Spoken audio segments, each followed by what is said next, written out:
Namastê. Eu vou dividir o vídeo de hoje em duas partes. Uma parte nessa conversa, nesse papo curto, e depois a prática. Separar para quem quiser depois só fazer a prática direto, não precisa passar pelos dizeres, já faz direto. Tá? Mas a sugestão é que ouça esse áudio, depois faça a prática, tá bom? Essa ideia de falar um pouco, porque existe a prática, eu sou uma apaixonada pela prática do tapetinho, mas ela hoje, ou há algum tempo, ou sempre, sei lá, ela faz parte daquilo que a gente fala de escovar os dentes, um movimento que acompanha o dia, como o norte do dia. Pode ser um tempo menor, um tempo maior, mas queria compartilhar com vocês que, assim, eu vou fazer 47 anos, logo mais, e que o caminho, assim, de conexão não queria dizer mais profunda, porque essa conexão também acontece no tapete, mas onde há uma força muito grande, pelo menos na minha experiência, porque talvez eu tenha um acalento devocional, que alguns têm, outros não têm nem certo nem errado. A gente pode acontecer tudo no tapete, pode acontecer tudo sem ter passado nesse universo do yoga, né? Tudo eu digo despertar. Mas então, quando eu conecto com as deidades ou entro num estado profundo de meditação, para isso a prática auxilia bastante, para que a gente possa sentar aqui e que o corpo não seja o primeiro empecilho. Quando a gente sente, o joelho incomoda, a coluna sente, é o primeiro obstáculo. Depois tem a mente, imaginando que o corpo ele não é mais um obstáculo, a mente surge como um obstáculo, a inconstância, o pensamento que não para. Então seria o segundo passo nesse caminho. E atravessando isso, essa degustação. Então, muitas vezes a gente fica muito no primeiro passo, segundo passo, e o desfrute disso, aonde está? Onde está o desfrute da realização?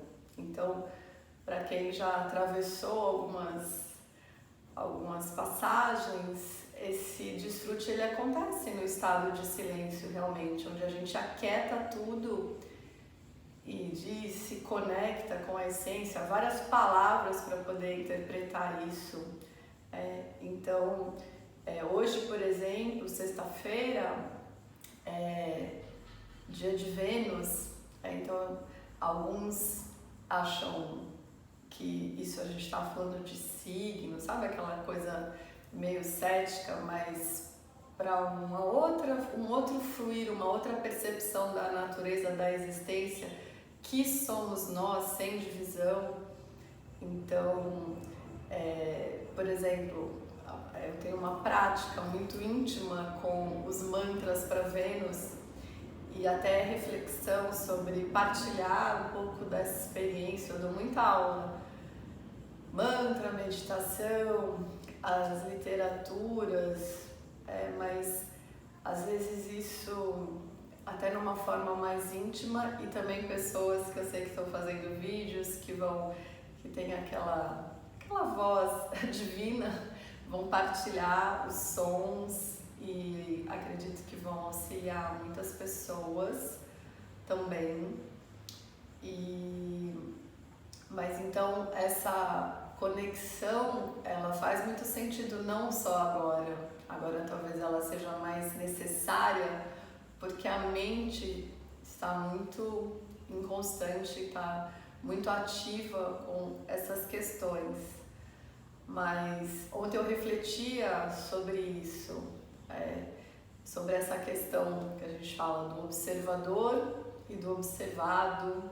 Podemos falar de Purusha, Prakriti, para quem conhece essa nomenclatura, ou Shiva e Shakti, essa expressão daquilo que é permanente, sem forma, sem tamanho, e aquilo que muda o tempo todo. Então, agora, esse observador observa uma forma expressa da natureza, da vida, das questões internas, externas. Há um ano atrás, havia outra forma da gente observar tudo isso. Mas aquele que observa, eu estou apontando, mas não é essa noção do ahankara, né? Aquele que observa era o mesmo. Então, o quanto a gente se envolve, se identifica com as coisas. Nesse momento, é mais fácil perceber o quanto a gente se identifica. E no momento, às vezes, mais maré baixa, mais calmo, ou até de alegria extrema, a gente não olha tanto para essa relação do observador, do observado, do que é permanente, do que é impermanente. Mas para ainda trazer essa percepção, primeiro preciso desidentificar com aquilo que a gente observa. Então, quando a gente está identificado nesse furacão, nos problemas, ou quando a gente está identificado numa extrema alegria, é difícil colocar essa percepção do observador e observado. E agora é uma oportunidade disso. Muitas vezes a gente vê a iluminação, essa libertação até do tapete. O que é essa libertação de fato? Quantas pessoas estão libertas por aí? Então, quando a gente tem uma possibilidade como essa, pela dor, muitos podem criar profundidade nisso, ter oportunidade dessa libertação.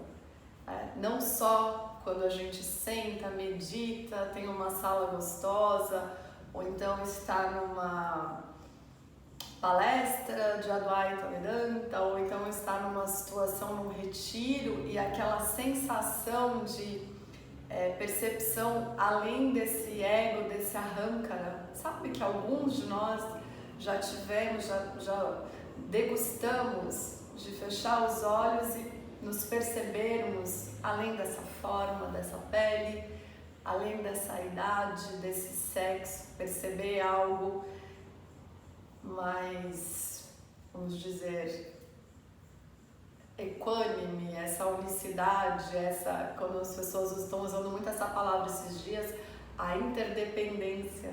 É interessante isso, né? A gente colocar isso de uma forma até para o yoga. Então, ontem eu sentia essa unicidade, estava observando, né, como, dizendo assim, essa sensação, essa mente coletiva, esse sentir coletivo, não estava dizendo desse ahankara, desse ego. De certa forma, tá tudo certo aqui. Essa sensação, ela é coletiva, e essa câmera, engraçado, alguns amigas, colegas que não estão aqui no Brasil e se conectando e usufruindo disso. Então, sabe, essa sensação de unicidade, de Purusha, até mesmo, e mais fácil para alguns de perceber, pelo caminho da dor, que seja, né? Muitas pessoas vão atrás de alguma coisa mais profunda quando passam por uma doença, quando tem uma adversidade como a gente tem agora, tem um relacionamento conflituante ou qualquer questão que precisa entender a vida sob um outro ponto de vista. Agora é uma oportunidade de compreender a vida sob um outro ponto de vista, de nos libertar do sofrimento como a gente se libertou de alegria que tinha na semana passada. Qual é essa relação de prazer e dor quando a gente vai realmente estar livre dessa influência mental pelas sensações de prazer e dor. Então a gente tem o vídeo, a gente tem essas orientações, a gente pode nos unir coletivamente, isso talvez traga um pouco esse Budi, essa consciência coletiva, esse intelectual. Mas não deixem de meditar individualmente, no coletivo, para poder aflorar alguma coisa de dentro para fora. Como é que a gente vai observar o observador através da ferramenta da mente? A gente precisa limpar essa mente para poder ter luz, ter claridade no que a gente está vendo, tá? Então eu queria partilhar isso com vocês, essa oportunidade de mergulhar na sua própria iluminação, na sua própria libertação do sofrimento, porque o sofrimento vai existir, nós não estaremos livres, pode ser maior agora, amanhã pode ter muita alegria, e a gente vai fazer o que com isso? Compaixão, ajuda, sem dúvida, os mais fortes ajudam aqueles que realmente precisam. Acho que essa é uma das grandes ou a maior função que a gente tem nessa existência, o auxílio ao próximo, seja na entoação de mantra, seja pessoalmente, como algumas pessoas diretamente lidam com isso. Mas olha que oportunidade que a gente tem agora de evoluir espiritualmente, de encontrar um significado maior, que a gente não perca essa oportunidade e daqui um ano, quando tudo tiver maré mais calma, volta para o estado de tamas, de ignorância, de voltar a deixar essa roda que leva sem a gente parar um minuto para ter consciência, para poder observar. E eu vou concluir então aqui com uma leitura linda, um capítulo engraçado que eu meio que abri espontaneamente. Eu adoro essa parte que tem no Gita, onde Krishna está passando para Arjuna o potencial da sua existência, que ele não é só aquela alegria, ele também é a morte, ele também é a dor. Então quando a gente entende, quando a gente vivencia isso, porque o intelecto ele vai sempre racionalizar as coisas, mas a compreensão disso é liberdade, e liberdade é paz.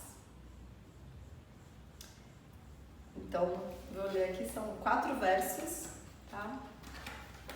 Capítulo 9, para quem quiser se orientar um pouquinho aí dessa parte. Eu sou os rituais védicos, eu sou os rituais prescritos pela Smriti, eu sou o alimento oferecido aos antepassados, eu sou o alimento para todos os seres, eu sou o mantra, eu sou a manteiga que é oferecida, eu sou o fogo, eu sou o oferecimento, o observador e o observado, sem dualidades. Eu sou o pai, a mãe, o avô e o sustentador desta criação. Sou também aquilo que é para ser conhecido, o purificador, a sílaba Om, o Rigveda, Samaveda, o Yajurveda. Sou o objetivo último, sou aquele que tudo sustenta, sou o Senhor, sou a testemunha, sou o lar, sou a proteção, sou o amigo, sou a criação, a dissolução e o lugar da permanência. Sou o depósito de tudo que será vivido no futuro e sou a semente imperecível. Eu ilumino e aqueço, eu retenho e mando a chuva. Sou a imortalidade e também a morte. Sou o manifesto e o não manifesto. Ó Arjuna, que está cheio de conflitos. É lindo demais, né? Falei enquanto eu li, abençoada por tantas coisas aqui. Eu sei que alguns estão fortemente nessa energia também, tá bom? Então, namastê. Continuação disso, eu vou pro tapete.